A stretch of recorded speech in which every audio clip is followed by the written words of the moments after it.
శ్రీరామనవమి సందర్భంగా ఈరోజు శ్రీరాముల ఆలయాలన్నీ కూడా భక్తులతో కిటకిటలాడుతున్నాయి. దూర ప్రాంతాల నుంచి భక్తులు శ్రీరాముని వారిని దర్శనం చేసుకోవడానికి, అలాగే కళ్యాణం వీక్షించడానికి విచ్చేస్తున్నారు. అలాగే ఈరోజు ఒక ప్రత్యేక ఆలయం గురించి తెలుసుకుందాం.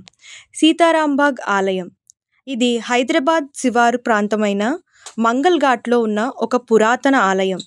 ఇది హైదరాబాద్లోని పురాతన హిందూ దేవాలయాల్లో ఒకటి. ఇది రాముడు మరియు అతని భార్య సీతకు అంకితం చేయబడింది. ఈ ఆలయాన్ని 1830లలో పురాణ్మాల్ గనేరివాలా నిర్మించారు. దీని నిర్మాణ శైలి రాజస్థాన్, మొఘల్ మరియు యూరోపియన్ల మిశ్రమంలా ఉంటుంది. రాముడు మరియు సీత యొక్క ప్రధాన గర్భగుడి పాలరాయితో చెక్కబడింది మరియు ఆలయం లోపల శివుడు, హనుమంతుడు, లక్ష్మీదేవి మరియు వరదరాజస్వామికి అంకితం చేయబడిన విగ్రహాలు కూడా ఉన్నాయి. ఈ ఆలయానికి శ్రీరామనవమి సందర్భంగా తెలంగాణ స్టేట్ గవర్నర్ జిష్ణుదేవ్ వర్మ గారు విచ్చేసి స్వామివారిని దర్శించుకున్నారు.